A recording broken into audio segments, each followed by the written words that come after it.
نحمده ونستعينه ونستغفره ونعوذ بالله من شرور أنفسنا ومن سيئات أعمالنا من يهده الله فلا مضل له ومن يضلله فلا هادي له وأشهد أن لا إله إلا الله وحده لا شريك له وأشهد أن سيدنا ونبينا ومولانا محمدًا عبده ورسوله صلى الله تعالى عليه وعلى آله وصحبه وبارك وسلم تسليمًا كثيرا.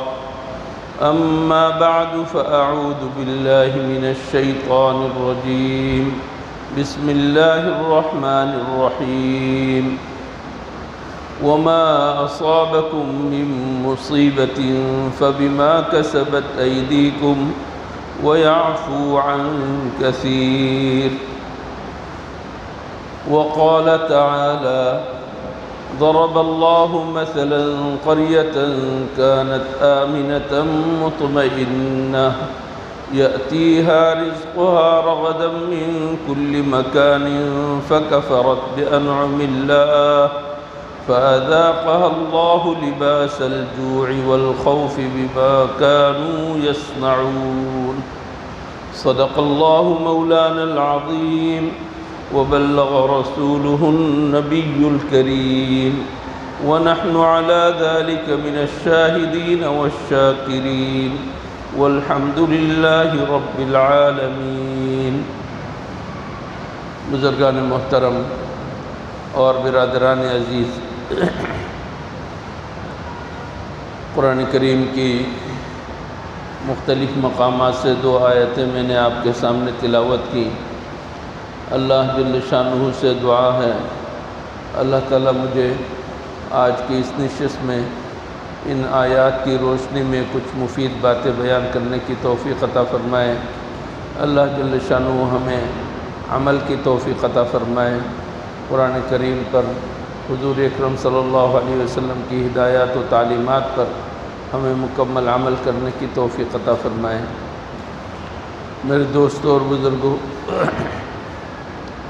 دنیا ہر وقت یوں لگتا ہے کہ تغیر پذیر ہے. ہر وقت تبدیلی آتی رہتی ہے دنیا میں. کہیں کچھ تبدیلی، کہیں کچھ تبدیلی.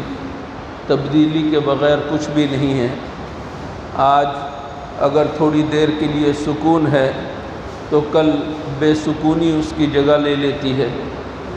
آج اگر ہم مالدار ہیں تو کل ہم فقر میں مبتلا ہو جاتے ہیں. آج اگر ہم صاحب مکان و جائیداد ہیں تو کل ہم بے دست و پا فقیر بن کر رہ جاتے ہیں. یہ دنیا کی ریت ہم سب کے سامنے ہے. یہ اس بات کی دلیل ہے کہ یہ دنیا جائے قرار نہیں ہے. آپ کو جس قدر بھی دنیا مل جائے، آپ کو جس قدر بھی دنیا کی چیزیں مل جائیں، اسباب مل جائیں، ان سب کا حاصل اللہ جل شانہ نے ایک ہی لفظ کے اندر بیان فرما دیا: قل متاع الدنیا قلیل. قل متاع الدنیا قلیل. کہ دنیا کی ساری چیزیں جن سے تم فائدہ اٹھاتے ہو، جن سے تم فائدہ اٹھا سکتے ہو، فائدہ اٹھاتے ہو، جتنی بھی چیزیں ہیں، یہ ساری چیزیں مل کر بھی انتہائی کم ہیں. ان کے اندر قلت کی صفت ہے، کم ہے. اور صرف کم ہی نہیں، ان کے اندر کمی ہے، ناقص ہے. یہ پورا سکون کبھی بھی کسی کو نہیں ملتا. جو سکون آپ حاصل کریں اس سکون کے اندر کچھ نہ کچھ نقص رہتا ہے، عیب رہتا ہے. دنیا کے اندر ایک تو چیز آپ کو کم ملی اور اس کے بعد وہ چیز ناقص ملی. دنیا کے اندر جو بھی چیز ملے گی کم سے کم اس کے اندر یہ خرابی تو ہے کہ یہ چیز ہمیشہ باقی رہنے والی نہیں ہے، یہ فانی ہے. دنیا ایسی چیز ہے. اس وجہ سے دنیا کے اندر اگر کسی کو بہت بڑا مقام حاصل ہو جائے، صرف ایک ملک یا ایک خطہ نہیں، پوری دنیا کی اگر بادشاہت مل جائے، پوری دنیا کی دولت اگر کسی کے ہاتھ میں آ جائے، تب بھی یہ مقبولیت کی دلیل نہیں ہے۔ یہ مقبولیت کی دلیل نہیں ہے کہ کسی کے پاس پیسے زیادہ ہوں، کسی کی بلڈنگیں زیادہ ہوں، کسی کے پاس گاڑیاں زیادہ ہوں، کسی کے پاس شو روم زیادہ ہوں، تو یہ مقبولیت کی دلیل نہیں۔ مقبولیت کی دلیل کچھ اور ہے، اور وہ کیا ہے؟ اللہ کی رضا کے مطابق اگر کوئی شخص زندگی گزارتا ہے، چاہے اس کے پاس ایک دھیلا نہ ہو، چاہے اس کے پاس ایک ٹھوٹی کوڑی نہ ہو، لیکن وہ اللہ کی مرضی کے مطابق زندگی گزارتا ہے، یہ شخص مقبول عند اللہ۔ کئی دفعہ واقعہ سنا چکا ہوں کہ حضور اکرم صلی اللہ علیہ وسلم کے سامنے سے ایک شخص گزرا، صحابہ اکرام سے پوچھا حضور اکرم صلی اللہ علیہ وسلم نے کہ لوگوں بتاؤ یہ کیسا آدمی ہے؟ لوگوں نے گواہی دی یہ تو زبردست آدمی ہے۔ لوگوں نے بتلایا کہ یہ تو چودھری آدمی ہے، سردار آدمی ہے، اس کی بات سنی جاتی ہے، اس کی بات مانی جاتی ہے، اس کو کوئی رد نہیں کرتا۔ یہ کسی کا دروازہ کھٹکھٹائے اور اس کے لیے نہ کھلے، ایسا نہیں ہو سکتا۔ یہ کسی کے ہاں رشتے کا پیغام لے کر جائے اور وہ قبول نہ ہو، ایسا نہیں ہو سکتا۔ بہت بڑا آدمی چلا گیا۔ اس کے بعد ایک اور شخص گزرا، حضور اکرم صلی اللہ علیہ وسلم نے پوچھا بتلاؤ اس شخص کے بارے میں کہ یہ کیسا آدمی ہے؟ کہا کہ یا رسول اللہ یہ تو ایک بالکل پھٹیچر قسم کا آدمی ہے، جس کی کوئی حیثیت نہیں ہے، جس کو لوگ کوئی قیمت نہیں دیتے، جس کی کوئی حیثیت نہیں ہے، کسی کے گھر میں جائے گا تو دھتکارا جائے گا، کسی کے پاس رشتہ لے کر جائے گا تو دھتکارا جائے گا، قبول نہیں ہوگا۔ یہ تو ایسا آدمی ہے۔ حضور اکرم صلی اللہ علیہ وسلم نے فرمایا کہ یاد رکھو کہ پہلے والے جس کو تم لوگ بہت اچھا کہہ رہے ہو، اس سے اگر پوری دنیا بھر جائے، پوری دنیا بھر جائے، تو اس ایک شخص کے مقابلے میں وہ سب کے سب فیل ہے۔ یہ شخص جو دوسرا شخص ہے، جس کو تم کوئی دام دینے کے لیے تیار نہیں، جس کو کوئی قیمت دینے کے لیے تیار نہیں، اس کی حیثیت اتنی ہے کہ پہلوں سے پوری دنیا بھر جائے تو اس کی حیثیت زیادہ بڑی ہوئی ہے ان سب سے۔ اللہ کے ہاں مقبولیت کی دلیل یہ نہیں ہوتی کہ کوئی شاندار قسم کے کاٹن کے کپڑے پہن کر کروفر کے ساتھ گاڑی چمچماتی گاڑیوں میں آئے، یہ اللہ کے نزدیک یہ قبولیت کی دلیل نہیں۔ قبولیت ہے تو یہ دیکھنا ہوگا کہ اللہ جل شانہ کے ساتھ اس کا تعلق کتنا ہے۔ حضور اکرم صلی اللہ علیہ وسلم خامخواہ نہیں فرما رہے ہیں رب اشعث اغبر ذی طمرین، رب اشعث اغبر ذی طمرین، کوئی آدمی ہے بال اس کے پراگندہ ہیں، سلجھے ہوئے نہیں ہیں، گرد و غبار سے اٹے ہوئے ہیں، اغبر غبار آلود ہیں، کپڑے اس کے صاف ستھرے نہیں ہیں، ذی طمرین، اور کپڑا بھی کیا ہے؟ دو انتہائی بوسیدہ پرانی چادریں، اس کے جسم پر 3 پیس سوٹ نہیں ہے، کاٹن نہیں ہے، لیکن وہ چادریں پہنے ہوئے ہیں اور وہ چادریں انتہائی بوسیدہ ہیں، لیکن اس کا تعلق اللہ کے ساتھ ایسا مضبوط، اس کو اللہ کے ساتھ نسبت اس قدر ہے، لو اقسم علی اللہ، اگر اللہ سے کہہ دے، قسم کھا کر اللہ تیری قسم یہ کام ہونا چاہیے، لأبرہ، تو اللہ تعالیٰ وہ کام پورا کر دیتے۔ وہ اگر کہہ دے پہاڑ ٹل جائے تو پہاڑ ٹل جائے گا، وہ اگر کہہ دے سمندر کا سینہ چر جائے، سمندر کا سینہ چر جائے گا، اللہ نے ایسی مضبوط نسبت اس کی رکھی ہے۔ مقبولیت کی دلیل میرے دوستو یہ ہے، جس قدر اللہ کے ساتھ رضامندی کا تعلق ہوگا، مرضیات کا تعلق ہوگا، اسی قدر اللہ جل شانہ ہمارے دلوں کے اندر سکون عطا فرمائیں گے، عافیت نصیب فرمائیں گے۔ اور جس قدر ہم اللہ سے دور ہوتے چلے جائیں گے، اللہ کی مرضیات سے، اللہ کی پسند ناپسند سے، اللہ کی پسند سے ہم دور ہوتے چلے جائیں گے، تو سمجھ لیجئے کہ ہم نے اپنے پاؤں پہ خود کلہاڑی ماری۔ اب ہمارے اوپر آزمائشیں آئیں گی، مصیبتیں آئیں گی، اس وجہ سے نہیں کہ اللہ بدلہ لے رہا ہے۔ دنیا میں اللہ بدلہ نہیں لیتا اور پورا بدلہ نہیں دیتا، یہ آزمائش ہے۔ اللہ تعالیٰ تمہیں دوبارہ واپس لوٹانا چاہتا ہے۔ ظہر الفساد فی البر والبحر بما کسبت ایدی الناس، لوگوں کے گناہوں کی وجہ سے خشک و تر ہر جگہ، کوئی جگہ ایسی نہیں جو خالی ہو، ہر جگہ فساد مچ گیا۔ اللہ تعالیٰ نے ایک دوسرے کے ساتھ بھڑا دیا۔ یہ سب کچھ کیوں؟ لِيُذِيقَهُمْ بَعْضَ الَّذِي عَمِلُوا، ان کی بعض بدعمالیاں، بعض کرتوت، ان کی سزا دینے کے لیے اللہ نے کچھ ایسا کیا ہے، اور یہ کچھ کیا ہے کیوں؟ لَعَلَّهُمْ يَرْجِعُونَ، شاید یہ ہماری طرف واپس لوٹ آئے، شاید ہماری طرف واپس لوٹ آئے۔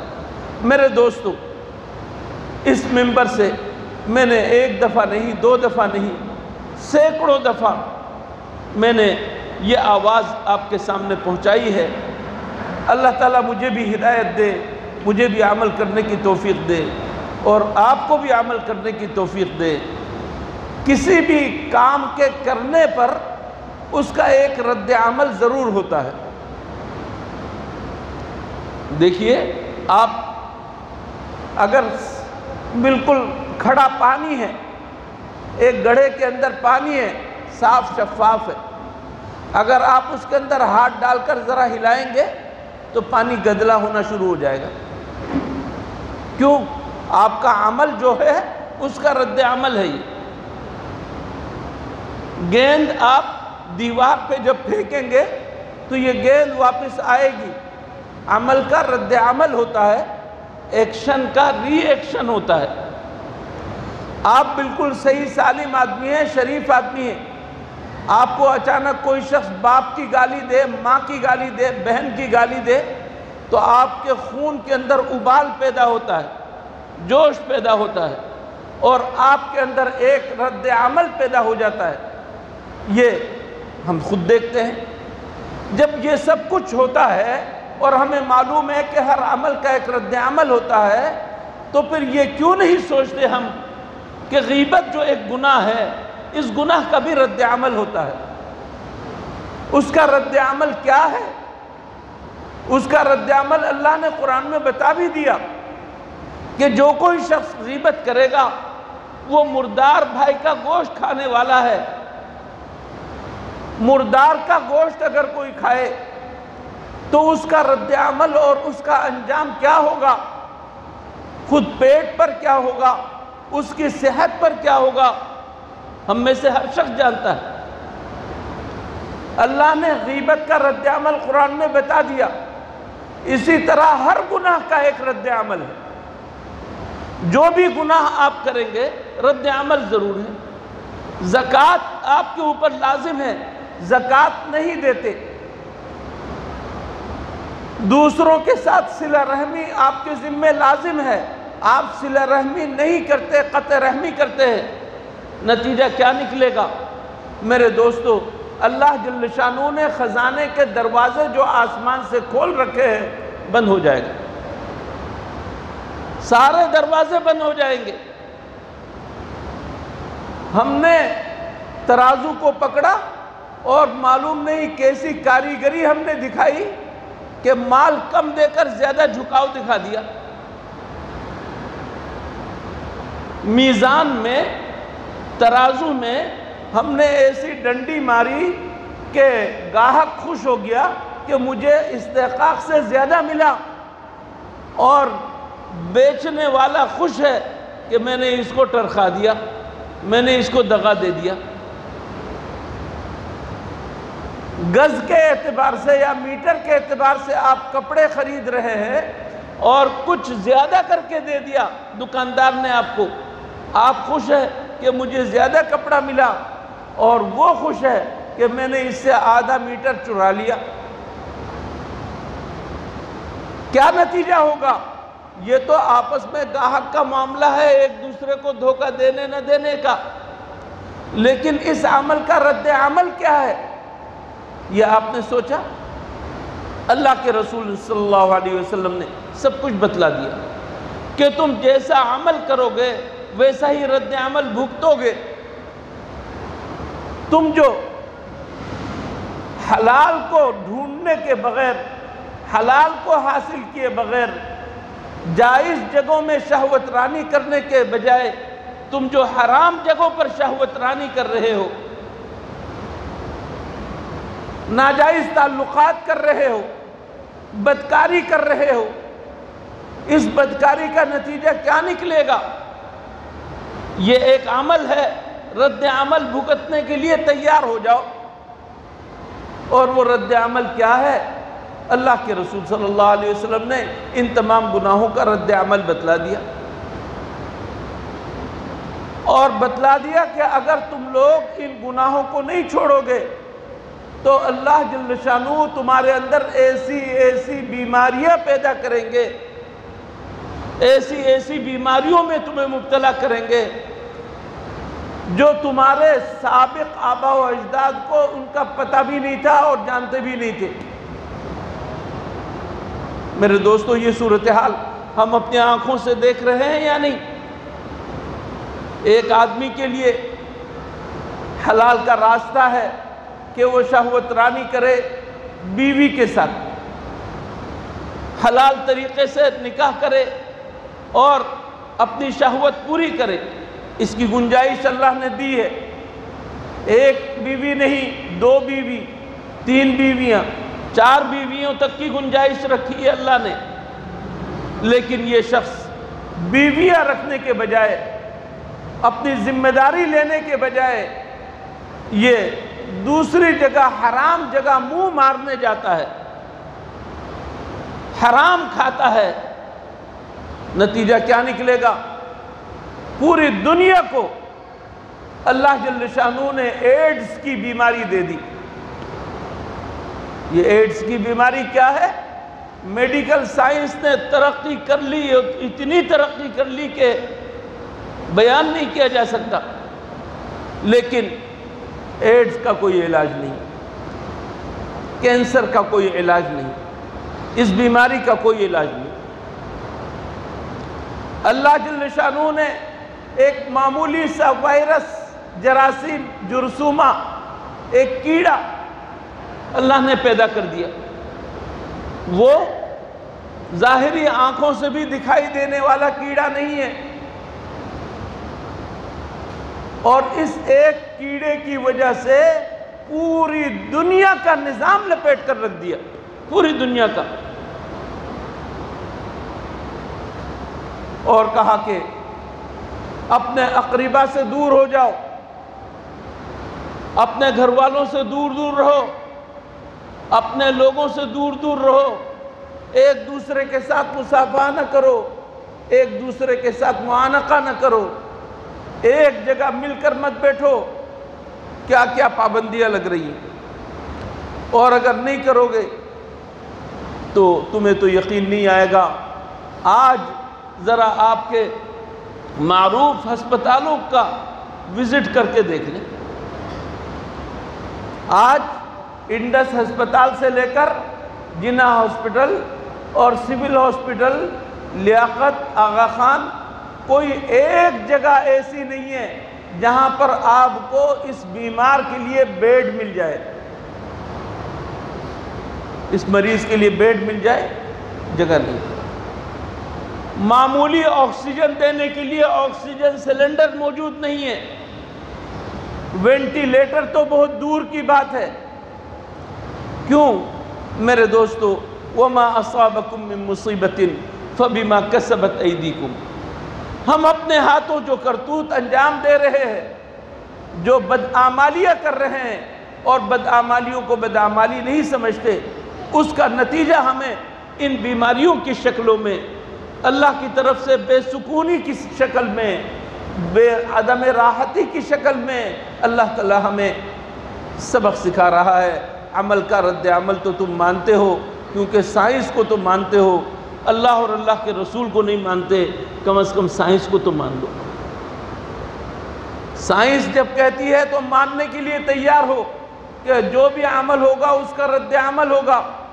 اللہ کے رسول نے کہہ دیا زنا کرو گے، شراب پیو گے، غیبت کرو گے، دغا بازی اور فریب بازی کرو گے، دوسروں کی زمینیں ہتھیاؤ گے، دوسروں سے قرضے لے کر دبا کر لے کر بیٹھ جاؤ گے، تو اس کا رد عمل ہوگا۔ تمہارے خاندان کے خاندان برباد ہوں گے، اور تمہارے اوپر بارشیں بند ہو جائیں گی، تمہیں بارش نہیں ملے گی، بارش اگر ملے بھی تو تم اس سے فائدہ نہیں اٹھا سکو گے، تمہارے گھر بار منہدم ہو جائیں گے، تمہاری کھیتی باڑی اجڑ جائے گی، پھل فروٹ میوے جو تمہارے لیے رزق ہیں وہ رزق ختم ہو کر رہ جائے گا۔ یہ رد عمل ہے۔ میرے دوستو، ہم آپس میں ایک دوسرے کے ساتھ جیتنے کی کوشش تو کرتے ہیں کہ مجھے تم گرا سکتے ہو، لیکن کیا اللہ کے ساتھ بھی مقابلہ ہے؟ اللہ کے ساتھ بھی ہم جنگ کر سکتے ہیں؟ اللہ کے ان عذابوں کا مقابلہ بھی ہے؟ میرے دوستو سوچو، یہ اللہ کے ساتھ تو مقابلہ کبھی نہیں ہو سکتا۔ اللہ کے رسول صلی اللہ علیہ وسلم نے، اللہ نے فرما دیا فَإِن لَمْ تَفْعَلُوا فَأْذَنُوا بِحَرْبٍ مِّنَ اللَّهِ وَرَسُولِهِ، سودی کاروبار، سودی معاملات اگر نہیں چھوڑو گے تو سن لو اللہ اور اللہ کے رسول کی طرف سے اعلان جنگ، اللہ اور اللہ کے رسول کی طرف سے اعلان جنگ سن لو، اور کس قدر دھڑلے سے ہم سودی کاروبار میں لگے ہوئے ہیں۔ طبقہ بے طبقہ بینکوں والے بہت اونچے پیمانے پر، بڑے بڑے جتنے بڑے تاجر ہیں وہ اونچے پیمانے پر، آج ہم میں جو غریب ترین آدمی ہے وہ بھی کسی سے قرضہ سود پر پکڑنا چاہتا ہے کہ کسی طرح سود پر قرضہ لے کر میں اپنے آپ کو مضبوط کر لوں، یہ سوچتا ہے۔ یہ نہیں سوچتا کہ یمحق اللہ الربا، اللہ تعالیٰ ربا اور سود کو مٹاتا ہے، اس کے ذریعے سے ترقی کبھی نہیں ہوتی۔ آپ کہہ سکتے ہیں پوری دنیا ترقی کر رہی ہے۔ میرے دوستو، دو چیزوں میں فرق کرنے کی ضرورت ہے، ایک ہے صحت مندی کی وجہ سے انسان کا موٹا ہونا، اور ایک ہے ورم اور سوجن کی وجہ سے موٹا ہونا۔ دونوں چیزوں میں فرق کرنے کی ضرورت ہے۔ جس قدر بھی گناہوں کے ذریعے سے، سودی کاروبار کے ذریعے سے جو کچھ ترقی ہو رہی ہے آج، یہ ساری ترقی سوجن ہے، ورم ہے۔ یہ ساری ترقی سوجن ہے، ورم ہے، یہ صحت کی علامت نہیں ہے۔ صحت کی علامت اس صورت میں ہے جبکہ آپ کے پاس 2 روپے آئے حلال کے آئے۔ آپ کا بیٹا جس دن آپ کے پاس 10,000 لے کر آئے تو آپ خوش ہونے کے بجائے اس سے یہ کہو کہ بیٹا مجھے حساب دو، یہ 10,000 تم کیسے لے کر آئے ہو؟ حلال سے کما کر لے کر آئے ہو یا حرام طریقہ اختیار کر کے آئے ہو؟ میرے دوستو، جب تک ہم اپنے آپ کو بدلیں گے نہیں، اس وقت تک اللہ جل شانہ کی طرف سے نعمتیں تو ہمیں بہت ملی، اور نعمتیں ختم ہوئیں، اس کی جگہ پر نقمت آ گئی۔ اب ہم اس حال کو تبدیل کرنے کے لیے سوائے اللہ کی طرف رجوع کرنے کے ہمارے پاس کوئی راستہ نہیں ہے، کوئی راستہ نہیں ہے سوائے اس کے ہم اللہ کی طرف رجوع کریں اور اپنی بدعمالیوں سے توبہ کریں، نیک اعمال کو اختیار کریں، اللہ کی طرف رجوع کریں۔